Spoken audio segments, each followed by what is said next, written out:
All right. Good morning, everybody. Excuse my tardiness. There is more breaking news as I speak, which I will share you in a moment. Good morning. Good morning. This is Brandon Ivey, Los Angeles, California, for our Monday morning Inner Circle Crypto Talk.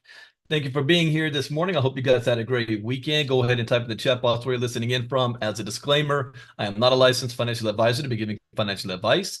I share information for entertainment, training, and educational purposes only, and it is up to you to make your own informed, intelligent decision on which direction you want to move into. So we have Miss Marnita Casa on the line, Bobby Buck, Mr. Albert, Jacqueline Briggs, Jamal, Janelle Appling, Joyce Easley, Melanie Davis, Nathan, Patty, Shauna Ross, Stan T, Tammy Gully. Good morning, good morning, good morning, everybody. For today, I am streaming in our private YouTube channel, the ILCA one, and I still encourage everybody to make sure you subscribe and like all the videos that's in that channel. I'll be doing a lot more communications through the ILCA channel. In fact, we are 1 week away from the next 5-day challenge, Back to the Basics, and that will be publicly streamed in our ILCA YouTube channel, not on Facebook.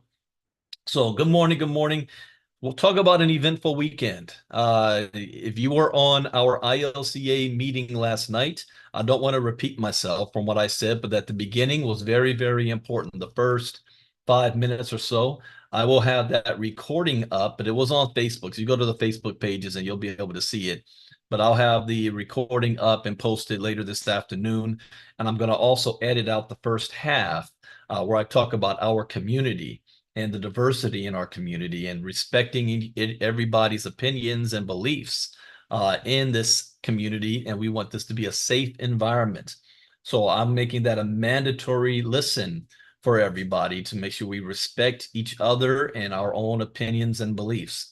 Also, I'm doing a Get Fit presentation at the top of the hour. That will be a modified one as they are currently running the Avalanche build. And tonight, we're going to be doing a special live between me and Marnita. I'm calling it Hanging with Marnita. Special live tonight. We have some ILCA updates as well as testimonial we want to give on the health and wellness product that we have been testing out, and I'm pulling the trigger on. We're going to talk about that, and I'm now in soft launch for that. Full launch will be on August 1st, but people can be positioned and at least get their orders in now. I am going to do that big time. In fact, I just got promoted again, quietly behind the scenes. So, what is the first big news today? We all know what happened this weekend. It was my birthday. Yeah, that too. But the assassination attempt on former President Donald Trump happened. But also, there was brand new news this morning.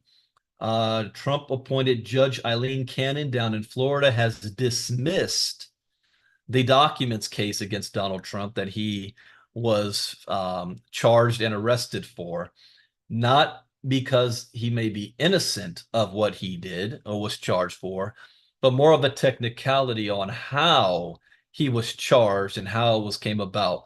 This is going to be a firestorm. So I'm going to be paying close attention to the news today to see how this plays out.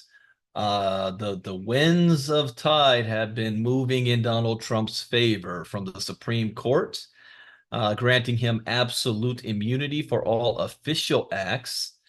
By the grace of God, this is the most unbelievable thing I have seen on a political stage since I saw the Sabruder images of John F. Kennedy getting killed.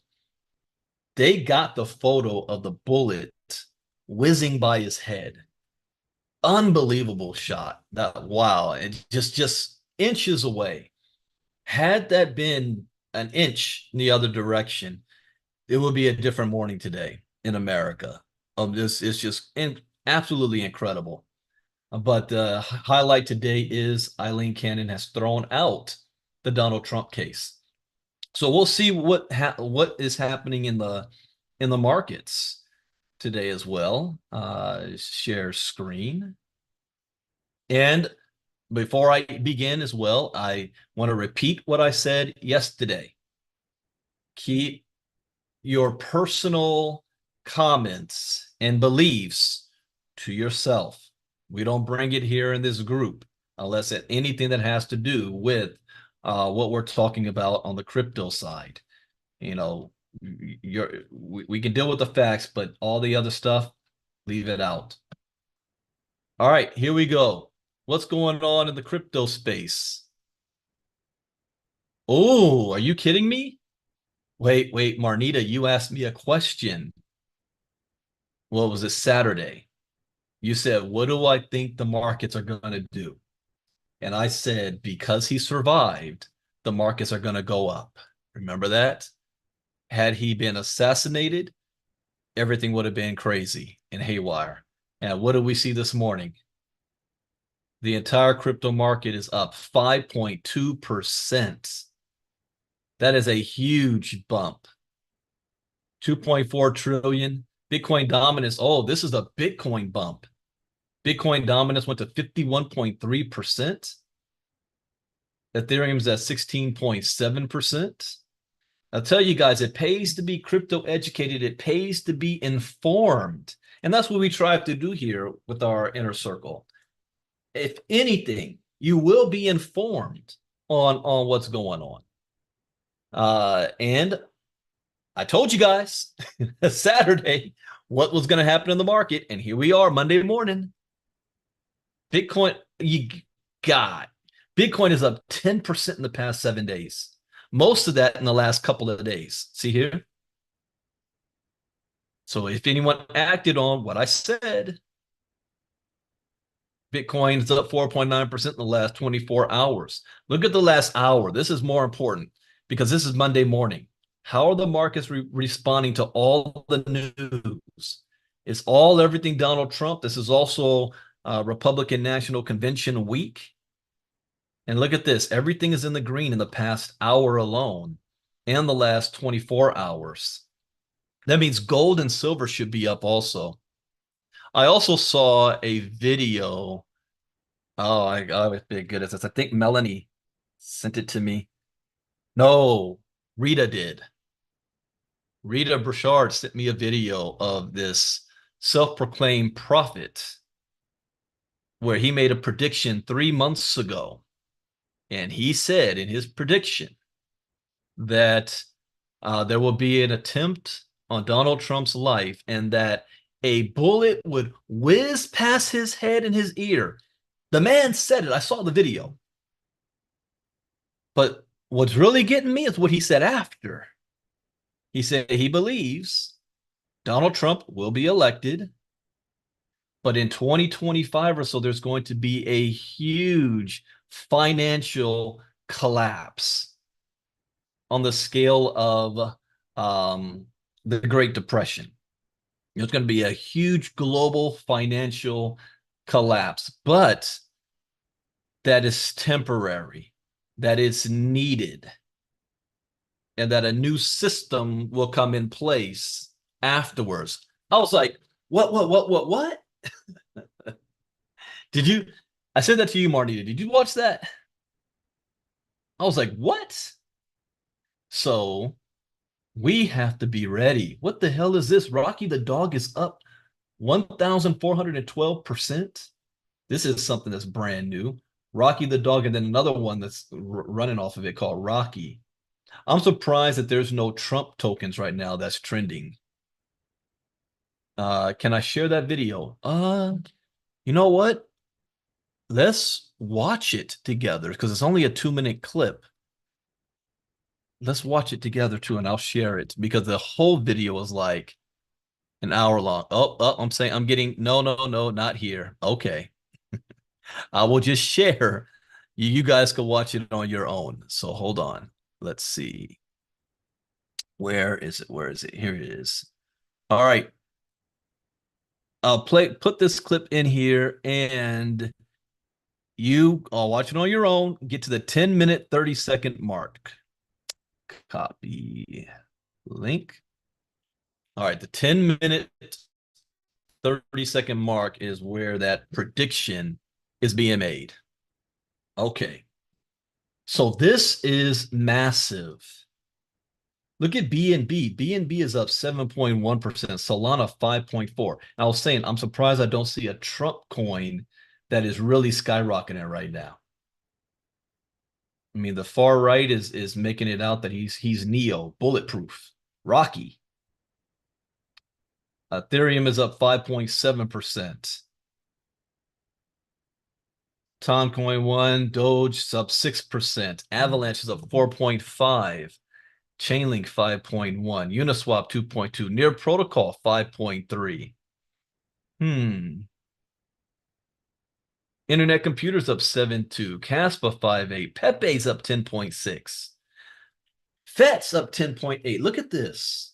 Now, do we see any outliers here? Since everything is in the green, who is in the red? The stable coins. And remember, what did I say? If you see the stable coins in the red, what does that mean? You know, money is now going towards the other tokens. So stable Ripple didn't, but Ripple's still up 20% in the last week. Any DAI, Ethna, USDE, Stellar, but it's still up 19% on the week. So down 2.6. Stacks.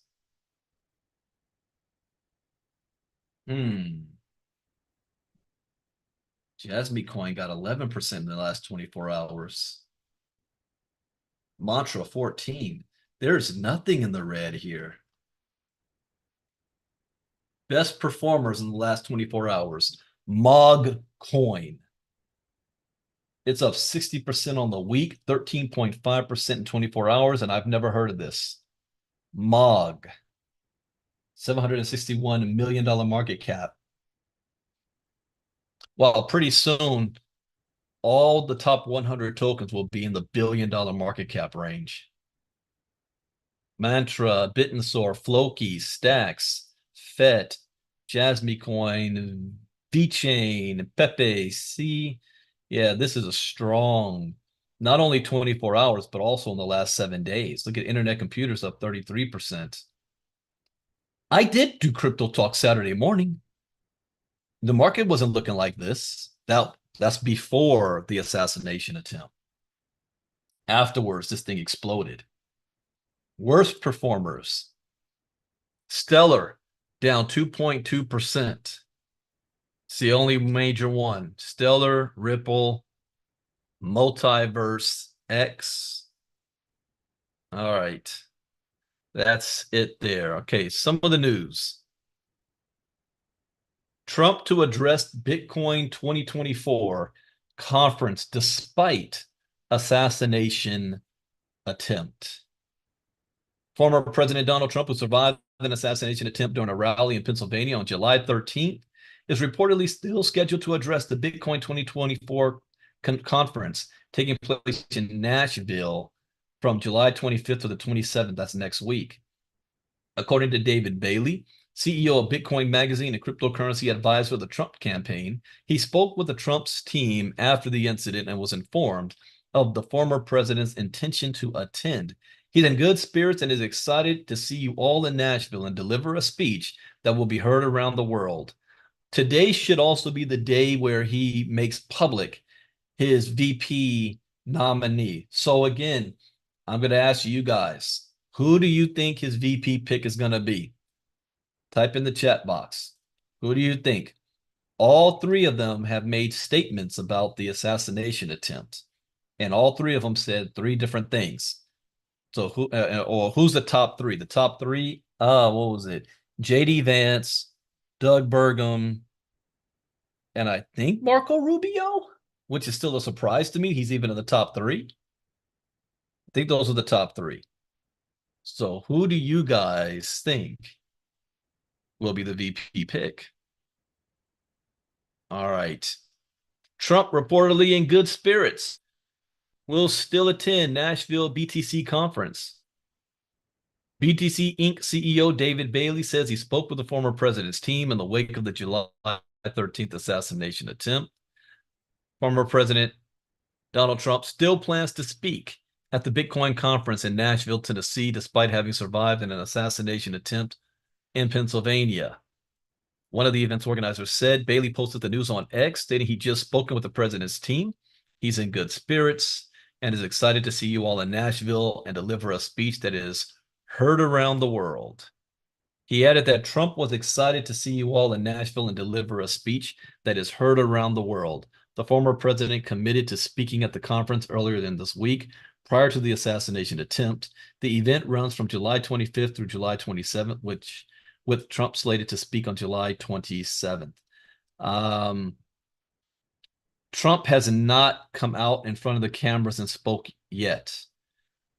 I saw that he's changed his convention speech to be more about the nation coming together rather than attacking Joe Biden. If I was his political advisor, I would advise him to do exactly that.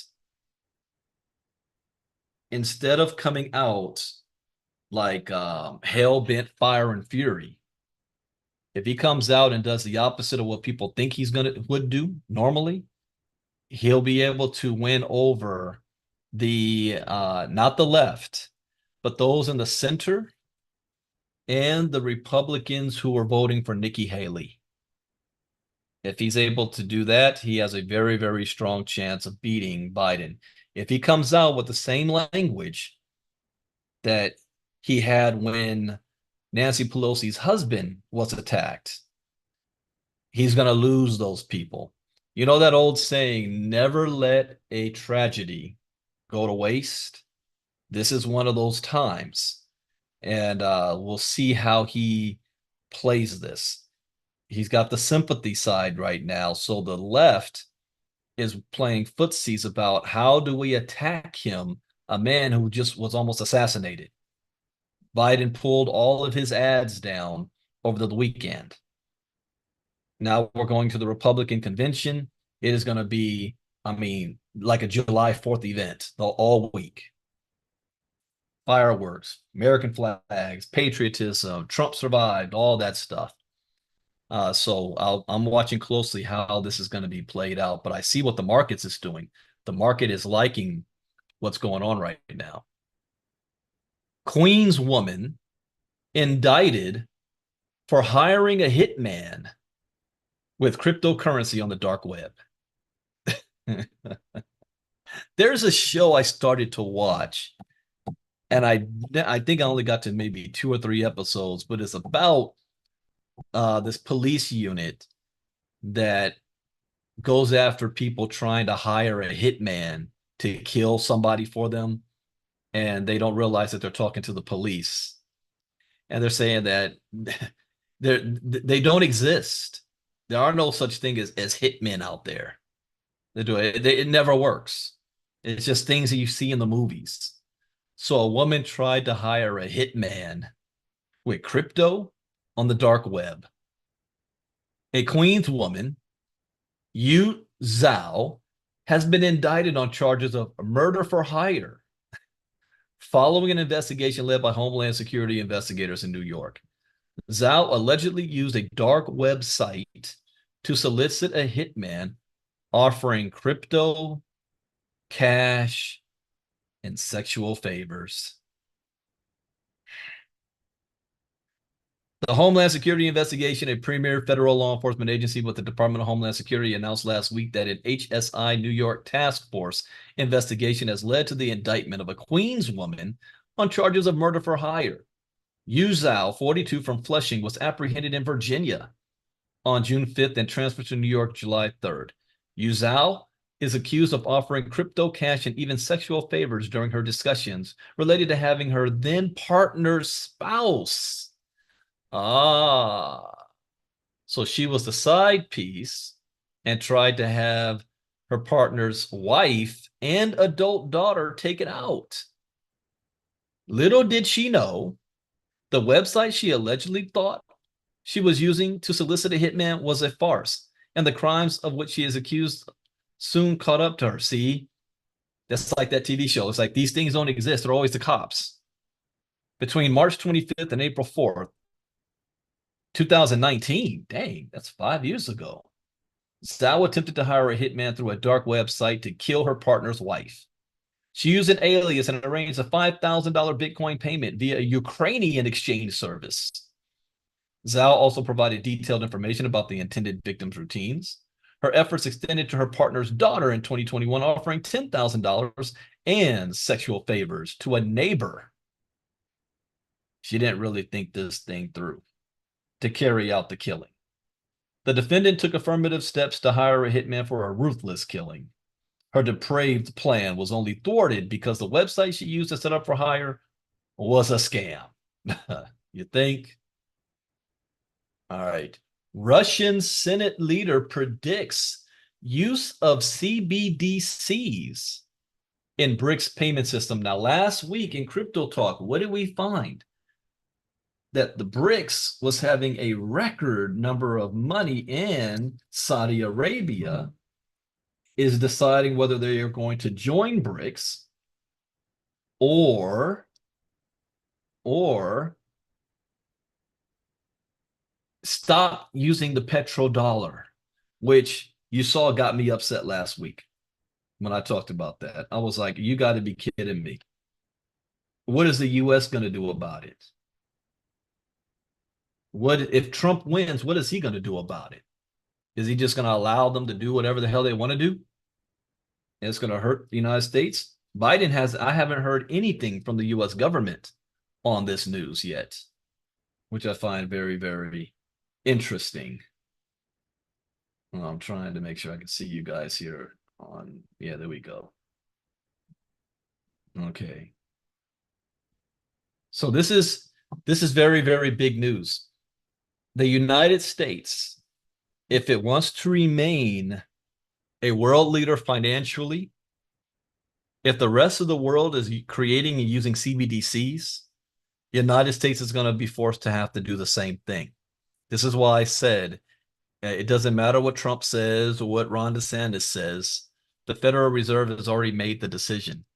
It's just a matter of when and how, which leads me to think if that crypto storm comes that I've been talking about for the last 2 years, Robert Kiyosaki as well, that dude who predicted Trump was going to be a assassination attempt on him, he's saying the same thing.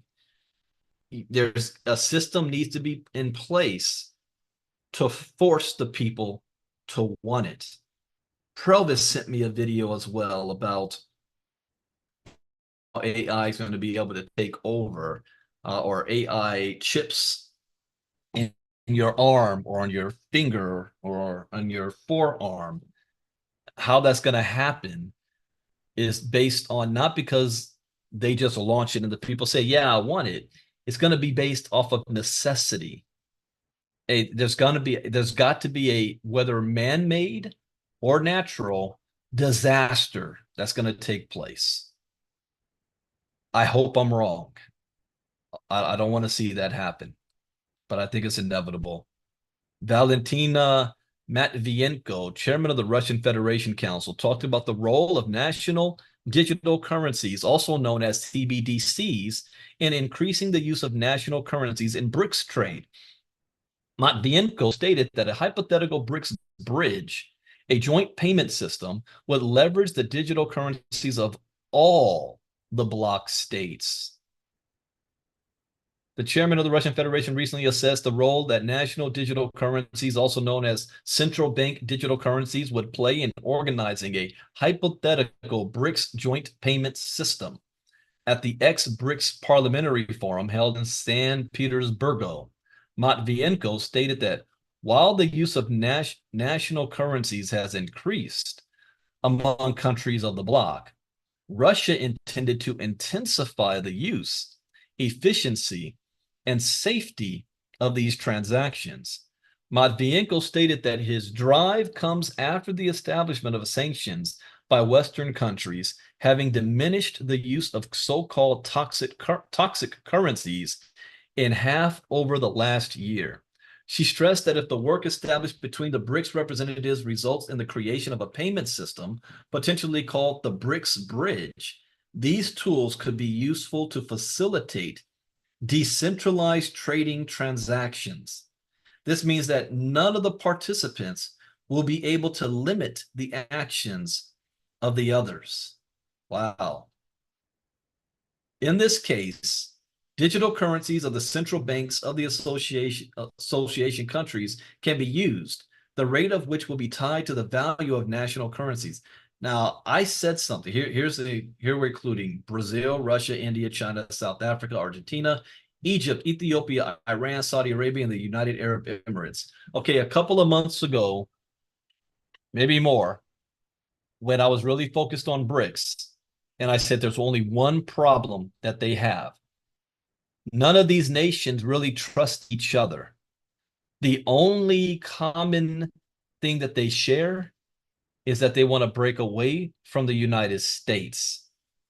But to do that, they're going to be competing over what currency they want to use. The Chinese want to claim, okay, yeah, we're next in line. And Vladimir Putin's like, wait, hold up. We're still here. And then South Africa's like, you guys are talking down about the United States. Are you crazy? They still run the world right now. We still want to do business in US dollars. So, and then they got their own ancient rivalries between each other. How many of you guys watch House of Dragons? You know, the Blackwoods versus who was it in the Riverlands? Two clans, ancient history of strife between them, long before the Targaryens came to the land. That's them. So the only unifying thing is their dislike of the United States, or their dislike of the United States dollar. This BRICS CBDC that they're trying to do would make it decentralized, where it says no one country has the control. So that's how they will all say, yeah, we'll go for that. It's not the Russians running the show. It's not the Chinese running the show. And we all have a say. Doesn't that kind of sound like democracy? But it's decentralized. And it's their baby. This is why United States is going to do it, no matter what you hear. Okay, US Treasury, very attentive to Russia's use of cryptocurrency, Yellen says. Really? What are you going to do about it? What are you going to do about it? I got to make sure. Am I still live? Somebody type me in the chat box. You guys are very, very quiet this morning. Unusually quiet, especially under the circumstances. All right. U.S. Treasury Secretary Janet Yellen has addressed concerns about Russia using crypto to evade sanctions. During her testimony before the House Financial Services Committee, Yellen acknowledged the potential threat, noting that while it may not be a significant issue now, it can become more concerning as sanctions intensify. How much more intensifying can you get? We dropped the harshest sanctions any nation has ever had on Russia. And you know what happened? The Russian ruble still outperformed the dollar. You don't think you should be paying attention then? That was a year and a half ago. Now I think we need to pay attention. Then tell Biden to sign the freaking bill. Don't let the government get in the way of our crypto growth. U.S. Treasury Secretary Janet Yellen testified before the House Financial Services Committee last week. During the hearing, Congressman Brad Sherman questioned her about Russia's use of crypto and stablecoins to evade Western sanctions. Okay, he's a Democrat from California. Where's he going with this? Is he saying this in a way that, yeah, you know what? I think we need to be pro-crypto too? Or is he trying to say, we got to figure out how to ban all crypto around the world? The Russian central bank has urged the use of crypto to evade Western sanctions. Yes. A stable coin offers no particular advantage in that it's stable. You can't make money by holding it. And it usually doesn't pay interest. Wait. wait a second. You can't make money by holding it. And it usually doesn't pay interest. Certainly not the interest you get on money market funds. The sole advantage is evading our sanctions and other laws, including tax laws. And I hope that in enforcing our sanctions on Russia, you will not facilitate that by facilitating stablecoin. Okay, first of all, Russia's not talking about using a stable coin. Russia's talking about using a CBDC. What is Brad Sherman talking about? Yellen replied, "We are very attentive to the use of cryptocurrencies and stablecoins." Well, again, I mean, it's like you're arguing about an apple, and then you turn around, you want to talk about an orange. Nowhere is Russia talking about stablecoins. We don't think it's a very substantial thing that Russia is doing, but as our sanctions bite more and more, it becomes a concern. The Bank of Russia recently advised businesses to use cryptos and digital assets to mitigate the impact of Western sanctions following the Ukraine conflict. Russian Central Bank Governor Elvira Nabiullina acknowledged that payment issues are critical for the Russian economy and highlighted the role of new financial technologies in creating unprecedented solutions. Russia's trade relations with China, India, and the UAE and Turkey have faced difficulties due to sanctions targeting major Russian financial entities. Nabiullina stated, "New financial technology creates opportunities for schemes which did not exist before. This is why we soften our stance on the use of cryptos in international payments, allowing the use of digital assets in such payments." Again, a game is being played and US is playing a completely different game. They're not even on the same board. All right, what we have next? We got Bitcoin reclaim 62,000. Analysts say worst is likely behind us. I don't know. With Germany's forced selling over and Mt. Gox repayments all but priced in, okay. Analysts look to an easing macro environment as a driver for Bitcoin's price in the coming months. There's another factor here. The Fed. Are they going to increase interest rates? The price of Bitcoin has reclaimed ground above the 62,000 mark, and analysts say the worst of the selling could be over now that German BTC sales are over and Mt. Gox payments are all but priced in. Bitcoin has rallied 5.2% in the last 24 hours, bouncing off the 2-month low of 53,500 on July 4th, and is currently changing hands for 62,550. Ben Simpson, founder of crypto education platform, what? What? Crypto education platform Collective Shift, told Cointelegraph that he believes Bitcoin's local bottom has now been formed and BTC is now headed. Okay, I can't wait till the day they start, wanting to quote me. Come ask me a question. Simpson said the price of Bitcoin had been hammered by a deluge of forced selling, much of which stemmed from nearly $3 billion in sales from the German government and negative sentiment towards some $8.5 billion in Mt. Gox creditor repayments. On July 12th, when Bitcoin wavered around $59,000 level, the crypto fear and greed index fell to its lowest level in 18 months, something Simpson said was at odds with a more fundamentals-based approach to the broader market environment. Generally, I just felt there was a very big mismatch between sentiment and fundamentals. Moving forward, Simpson looked to several key catalysts as being bullish for Bitcoin's price in the coming weeks and months. Jerome Powell is heading towards potentially, what did I just say? The interest rates. Potentially lowering rates at some point soon. We've also got the S&P 500 ripping to new highs amongst all of this, as well as strong ETF Bitcoin. Okay, you want to talk about geopolitics now as well? That has a big difference. There was an assassination attempt this weekend. Just over $360 million in leveraged short positions on Bitcoin were liquidated as it broke through the $62,000 mark. Okay, similarly, eToro market analyst Josh Gilbert says that the worst of the Bitcoin's price may be in the rearview mirror, citing United States presidential candidate Donald Trump's increased odds of clinching victory in the upcoming election as a key driver of positive price action. We've seen weakness in the last few months, but I think the worst is likely behind us.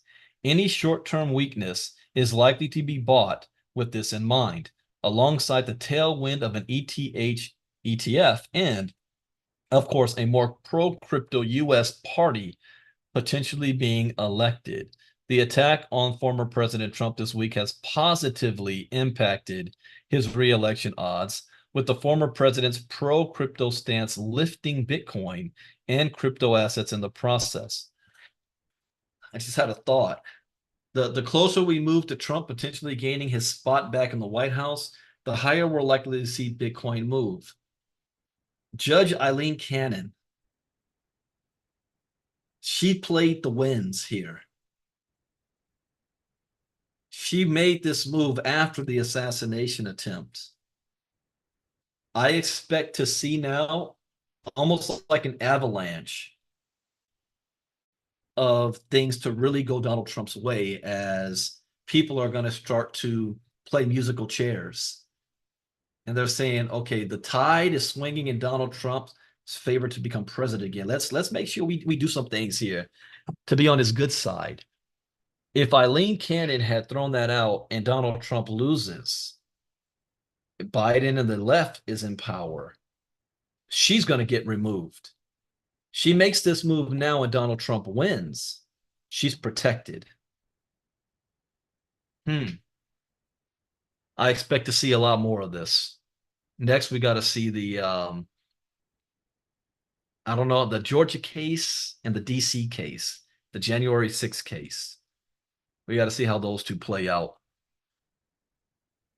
See here. I also don't think there's going to be a lot of push for the price to go much higher in the short run. I think we will see BTC move around 55 to 65K, at least until the Fed actually cuts rates. See, there it is, the rates. That's the next hurdle. And that should, come up, I think, in September. We have to see how that plays out. All right, that is it for Crypto Talk for today. Again, we are 1 week removed from the next 5-day challenge, back to basics. This week, also in the Diamond class, tomorrow night. Last week, we covered personality traits. Let me ask you guys, are you Diamond members? Have you put that to practice since last Tuesday and Wednesday? I'll ask that question again tomorrow night. Have you put it to practice? Have you been observing people, whether on TV or whether just in your day-to-day actions? Have you tried it out? And what were your results? So we'll talk about that tomorrow night. But we will be doing feel, felt, found method. Oh, Leonard has surgery this morning. Okay. Make sure you guys keep Leonard in your prayers. He has a successful surgery and recovery. And I will put the recordings in the proper places by this afternoon as well. Tonight, it will be on, what would I do this? I'm going to stream it all on Facebook. I'm going to be hanging with Marnita tonight, 8 p.m. Eastern, 5 p.m. Pacific, tonight on all the my Facebook page and the Facebook groups. With that, have a great day today. And please make sure you watch the recordings that I put in our Telegram group, especially if you missed the call last night. Take care, everybody. Brandon Ivey out. Bye-bye.